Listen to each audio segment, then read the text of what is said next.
Namaste and welcome back to Waking Up with Mindful Surrender Yoga, and I'm Nancy. Today we're going to continue with an exercise I have not been able to partake in the last few months of answering a question from a jar within a 10-minute time frame. These questions are what some people may call spiritual questions. I like to think of them as questions that help us to be better human beings.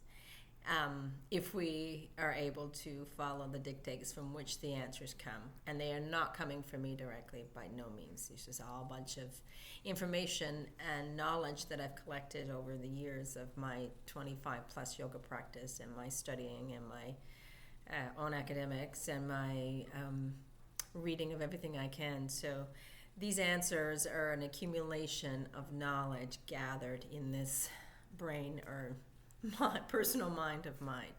I am not taking credit for the information or the answers that come. And I am by no means professing to be an expert in anything. I am just a learner like many of you, and I'm here to share my learning. I have always believed that teaching and learning are two sides of the same coin.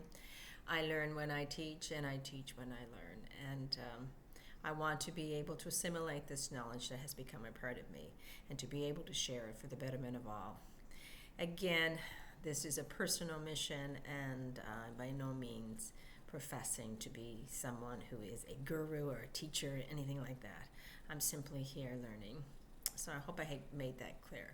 So anyway, I'm going to digress from that. We've already been speaking for 1 minute and 45 seconds, so we have 10 minutes to answer a question. I am going to reach into the jar and pull out a question. The question may have come from a student of mine. It may have come from something I've heard. It may have come from my own brain cells. Regardless, it's just a question I think that is significant for all of us to be able to become better human beings, if the answer is correctly. So the question I got is, could you explain Samskaras? Could you explain Samskaras? I am going to first of all, get my timer ready, and then I'm going to take a deep breath, and then I'm going to exhale. And I do this again to center the mind away from that personal egoic mind that thinks it knows everything and wants to appear like it knows everything, to the universal mind that exists beneath it, the universal consciousness that has the answers or the true knowledge in it, which we all have access to. So the question again, can you explain Samskaras? Samskaras are something I talk a lot about, I read a lot about, I study. I try to look at my own Samskaras in great detail because I'm coming to believe truly that the answer to transcendence, the answer to freedom, liberation, enlightenment, if you want to use that so-called woo-woo word, is all about being able to release these samskaras, to be free of them. So then what is a samskara?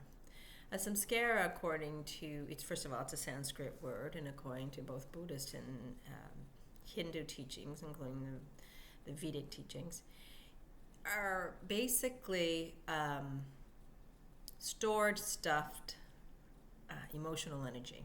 It's one way of looking at them.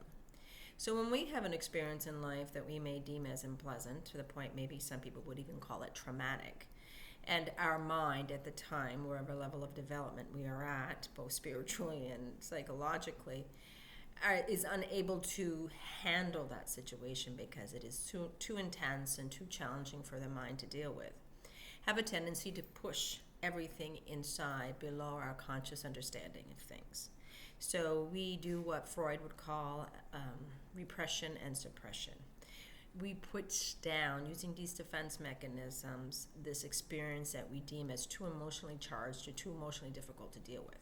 I should mention before I go any further that samskaras can very well be positive. It could be an experience that is so wonderful that we want to store it inside, that we also push it down, keep it inside, cling to it, as the Buddhists would say, because we want to keep repeating those pleasant experiences. So it could be a pleasant experience, but more often than not, it's an unpleasant or so-called negative experience that we tend to store because the emotional energy is so charged and too challenging for our developmental stage at the time to deal with it. So we push it down inside. We stuff and store the experience, the memory, the thoughts surrounding that circumstance, and most importantly, the emotional energy that is evolved because of it. So we store these samskaras inside us, and then we have a tendency to react to life, to perceive life, first of all, and then to react to life according to what we have stored inside. For example, if I've had a negative experience of being rejected, say, in school, and it was such an intense experience in my school years, usually, our personalities develop by the time we're 7, most psychologists would say. So say we had an experience when we were 6 years old in school where we were bullied. That experience becomes so intense in us at the time that we didn't have the capacity, because of our developmental stage, to deal with it. So we stuffed and stored it. We wanted it away from our conscious understanding of things. We didn't want to be thinking about it in terms of memory all the time. So we stuffed it, stored it below the conscious layer of our understanding and our way of looking at the world. It is still inside us. We think we push it away. And when we think we push away these experiences, all we're doing is pulling them in and keeping them in. We're actually clinging to them, even though that's the opposite of our original intent, right? The original intent is to get rid of them. But what we tend to do through suppression and repression is cling to them. So we've stored these experiences within us, and they become a part of our psyche. And the psyche, according to many people, is just accumulation of all our stored events. All the events we've experienced in life, everything we've done, we accumulate, and that becomes who we think we are. I am this person that had this experience. I am this person that had that experience. I am this person that had whatever experience. That becomes our psyche. And our psyche is just built up samskaras, basically, stored events. Now, around that event that I experienced when I was 6 years old was a lot of emotional energy, a lot of pain, a lot of sense of abandonment, a lot of anger that maybe I was not allowed because of social conditioning to express outwardly, a lot of blaming, a lot of shaming, a deep sense of unworthiness of being accepted by others. And of course, as humans, one of our greatest fears tends to be not being accepted by the pack. We are social animals, and so we have innately in us an instinct to want to remain members of the pack to which we belong. So if we're being bullied or so-called rejected, that is, in a situation, is going to cause a great deal of fear and insecurity in us. So here we are at the age of 6 with this experience of being bullied, and it was too emotionally charged for us, so we stuffed and stored it away from our conscious understanding. But it is still in us. So years later, I may be 60 years old, and I may be presenting something in front of a class, and all of a sudden the class turn on me and they start calling me names and telling me that I'm the worst teacher that ever lived, or I'm no good at what I'm doing, and they start blaming me and shaming me for whatever I've done. Now, ordinarily that would be an intense experience to experience anyway, and for most of us would react to it. But if I have a samskara layer of rejection inside of me, and I am being triggered by this experience that's taking place when I'm 60, then I am going to release that samskara. I've triggered that samskara. It has, my whole perception of the event is clouded by the samskara I've had in the past. It is now being stimulated, pulled up to the surface, as if to say, see, this is what life is really like. I told you this was inside me all along for a reason, because this is what people do, and this is how we experience human life. So I have this intense emotionally charged energy that was stored for so long coming up to the surface, meeting this other intentionally charged energy of the bullying and the attack I'm getting from the class, for example, anyway. And they're clacking against each other, causing a severe emotional reaction. Now, my whole perception of this experience could have been different if, for example, I learned when I was 6 years old to be loving myself regardless of what the pack thought, regardless of what those people around me thought. If I was conditioned and fostered to believe that I was so valuable as an ambassador of God, say, even at a very, very early age, so beautiful, so wonderful. And that was my conditioning, and that was something I stored inside. I would not have the same reaction as I had say, at 60 years old when the class attacked me, where I might have said, all broke down, start crying, run out of the class, say, I'm never going to teach again. This is just too painful. Teaching is painful, exposes you, puts you up there. When it had nothing to do with the teaching, had really nothing to do with what the class was doing at that time. They all had their own Samskaras, and somehow I triggered some of the Samskaras in each of those students, so they were reacting to me. Had nothing to do with me, had mostly to do with them and their experiences. And my experience had very little to do, if anything, to do with them. It had to do with the triggering of the Samskara layer. This deep, dark, stored energy I had within me was simply asked to come up to the surface, and there I was dealing with pain. What we stuff with pain tends to come up with pain. So when I was 6, it was pain I stuffed. It was with pain that I stuffed this experience. So when I'm 60, experiencing what I'm experiencing now, whatever's coming up is very painful. It's coming up with pain. So my reaction is going to be clouded by that pain. My perception of the experience, which is the way I see it and view it, as well as my reaction to it, is going to be painful. So I may collect this experience in the classroom, so painful, can't handle it. I'm going to push down my original samskara, the 6-year-old bullying experience, push that back down. Then I'm going to push this new experience back down on top of it. So I'm stuffing and storing more pain on top of pain that's already been stuffed and stored. I'm creating another emotional samskara over one that already existed. Big deal? Yeah, it is a big deal. It is a big deal because these samskaras, which form our psyches, and our psyches are just our self-concepts, who we think we are, like I said. I'm this person that experienced this, I'm the person that experienced that, I am this person that experienced this, so this is who I am, this little personality who's had these experiences and is now seeing the world through my egoic persona rather than through who I truly am. So I have created a masquerading self, as Yogananda would say, over who I truly am. Well, who am I truly? I am not this ego. I am not this person who had an experience when I was 6 years old. I am not this person who had an experience when I was 60 years old. I am the person who had the opportunity to watch this human being, I call me, erroneously so, go through that bullying when they were 6. I am that which had the opportunity to experience what the 60-year-old went through when she went through the classroom bullying. I am neither the 60-year-old being bullied or the 6-year-old being bullied. I am the witness consciousness that gets the opportunity to see a human being process through that. I am what Michael Singer and many others would call an ambassador of God. As an ambassador of God, I am given so many opportunities in this world to experience and enjoy.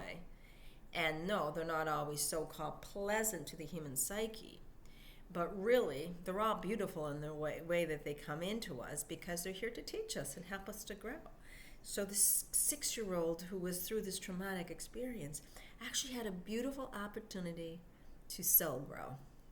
And this 60-year-old who had this what some might call a semi-traumatic experience in the classroom also is given an opportunity to grow. It's all in the perception. But as a psyche full of samskara layers, I'm unable to see the opportunity in that.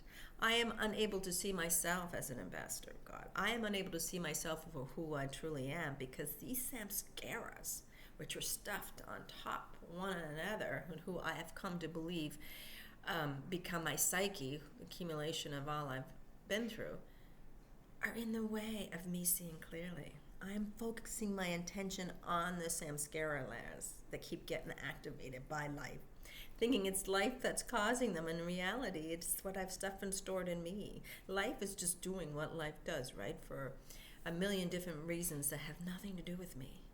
Yet with a person with samskaras, I am focusing on that triggering and the experience of pain I'm getting, or the pain of joy, again, it can be positive, that I'm experiencing with what life gives me. has nothing to do with life experience. It has to do with what I stuffed and stored and what I continue to cling to inside of me. Because in a sense, we're clinging to our samskaras. If they're positive, we don't want the pain that comes when they come back up. I mean, if they're negative, we don't want the pain that comes when they come back up. And if they're positive, we want to hang on to them because we want to keep repeating that experience of pleasantness that we had. But what we're doing is we're stuffing and storing, clouding what we really are, which is the energy underneath these samskaras. Because underneath this so-called psyche, this idea of me, is who we really are, which is universal consciousness. I said we're ambassadors of God in a sense because we come to this earth with this ability to experience life, to participate in life. This is the opportunity we're given to see the little chunk of life we're giving that unfolds in front of us, to experience it and appreciate it and honor it. Because so God has a chance to, through the 8 billion of us, experience a little bit of life everywhere. And when we are stuffed with samskaras, we're only focusing on a tinier part than what we already have to experience. We're focusing on the me and the me's drama, when really the me and the me's drama are just self-concepts we created in our minds based on these samskaras. So the goal of yoga then is to release the samskaras. Get rid of them. Allow them to come up, whether they're pleasant or unpleasant. Allow them to come up. Experience whatever you experienced as a 6-year-old. Experience whatever you experienced as the 60-year-old. Yes, it might cause pain, anger, resentment, fear, all those emotions we deem as negative, but even they're beautiful in their teaching capacity. So we just experience it all as it is and allow it. Instead of stuffing back down, allow it to come up. Say, wow, this is what it's like to be human. And then allow it to be released. If we didn't stuff and store all we stuffed and stored, we wouldn't have the samskara layer. We wouldn't have the so-called psyche. We would be the free-flowing Shakti that we are. Shat Chitananda, the yogis call it. Knowing truth, consciousness, and bliss. We wouldn't be suffering the way we're suffering. So yoga is all about allowing this, first of all, stopping the storing and stuffing that causes samskaras. And secondly, allowing those ones that are already stuffed to come up when they're ready to come up. We don't have to go down and pull them up. We just have to be open and willing to let them come up when they're ready to come up.